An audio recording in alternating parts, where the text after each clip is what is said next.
Hi, my name is Tamara, and you are watching Things Even a Monkey Should Know. Hello, hello!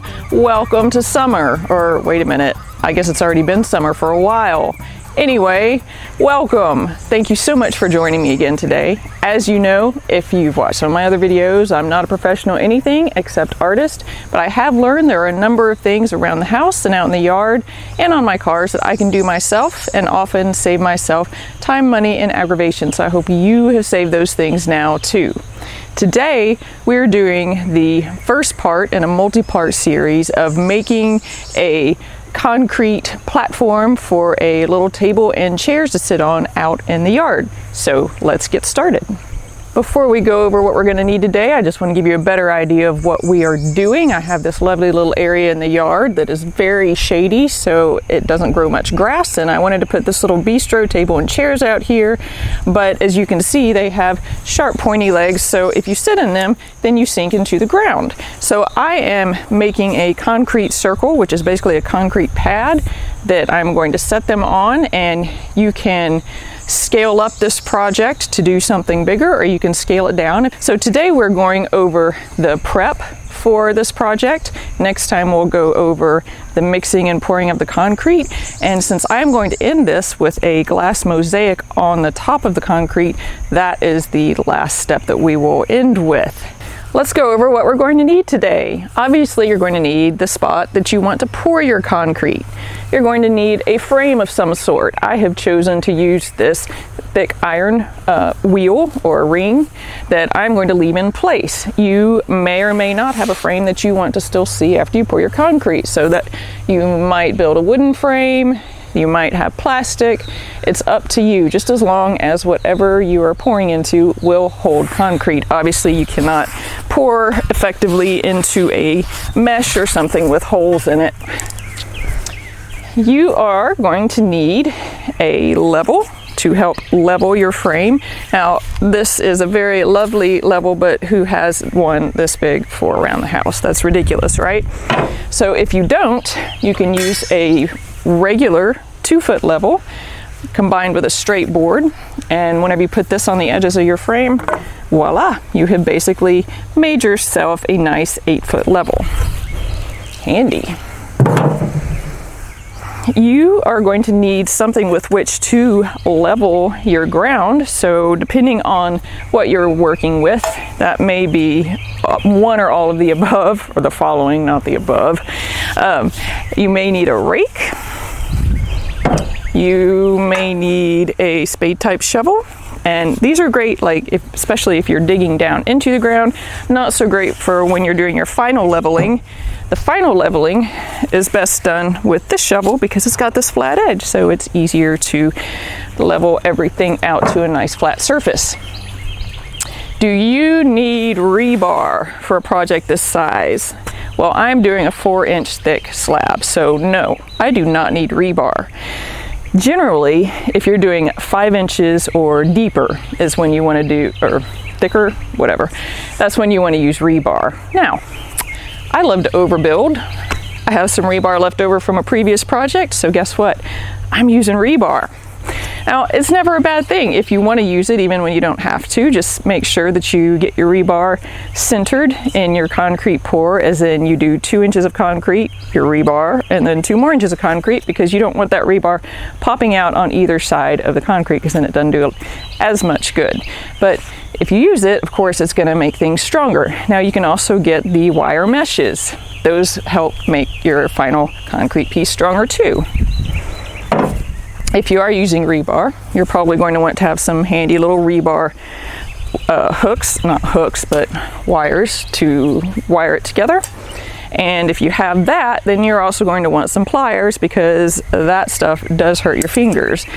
And obviously I've been doing all of this with gloves on. You definitely are going to want gloves. I think that's all that we're going to need today. The only thing I've done so far to prep this space is just to move my table and chairs out of the way. So I'm going to go ahead and use my rake to get some of this other trash out of the way. Then I'm going to put down my ring, and I'm going to use the level, and I'm going to start leveling the ring.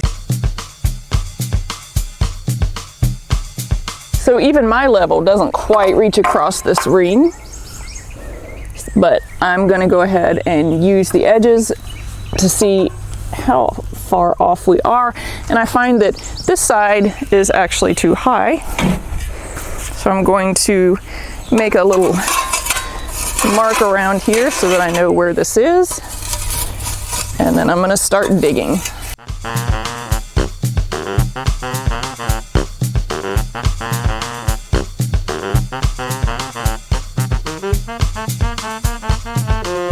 Something that I didn't mention in the beginning, but that also is very useful whenever you get down to where you're almost level, is a little bitty spade.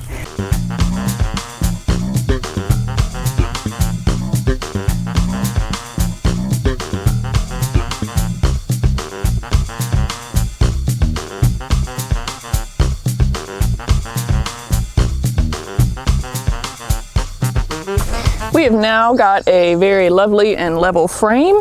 So I did make a few little holes while I was in the process of leveling this. So you can either, or both of the things I'm about to do, you can take the dirt that you pulled out and put it back so that you don't have any gaps around the edge of your frame where the concrete could potentially seep out. And you can also take some of the dirt out of the center of your frame, which I actually really like to do this because I can go ahead and get rid of most of the grass over here too. And you can use that to fill in the little trench that you made around your frame.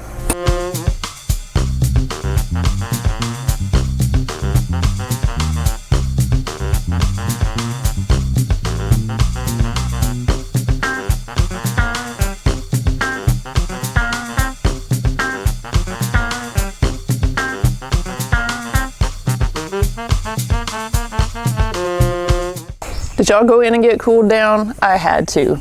With a heat index of 98, and this is the coolest it's going to be all day, I got to get this done. So we now have our nice prepped ground here. Pretty much all the grass is gone. You want to be particularly careful to get the grass away from the edges, the inside edges of your frame, because there's a good chance that the grass, because it wants to grow so badly wherever you don't want it to grow and not grow where you do, the grass will definitely grow up around inside the edges of your frame if you're keeping a frame on here. Now we want to go ahead and do the rebar. So if you, depending on the size of your project, you may need to cut the rebar down. You can also buy it in shorter lengths than what this particular rebar is. All that I'm going to do is just make a little grid. Easy enough. I'm going to take a few pieces of my wire. I'm just going to wire these together so that I can easily, hopefully easily, pick this up.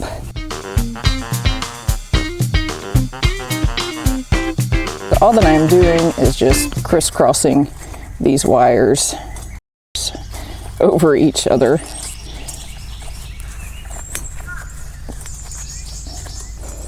To keep these things in place.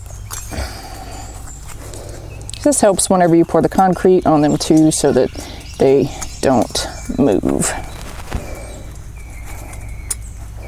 Well, I'm glad to have that part out of the way, but it really wasn't that bad. The prep always seems like the worst part, but it's really not, and it helps so much if you have your area properly leveled and cleaned before you go to start pouring your concrete. Now, obviously, depending on the size of your project, you may have more to do than I did. You may have less to do. If you're doing stepping stones, well, you're probably not going to have to do quite this big of a space. If you're doing something larger than a 5-foot diameter circle, then you probably have more work.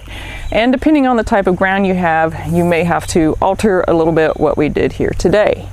Thank you so much for joining me again today. If you haven't subscribed to the channel already, please go ahead and do that now, because obviously we have so much more fun stuff coming up. We're going to be pouring concrete next time, and then after that we will be doing our mosaic. Woohoo! I'll see you again soon.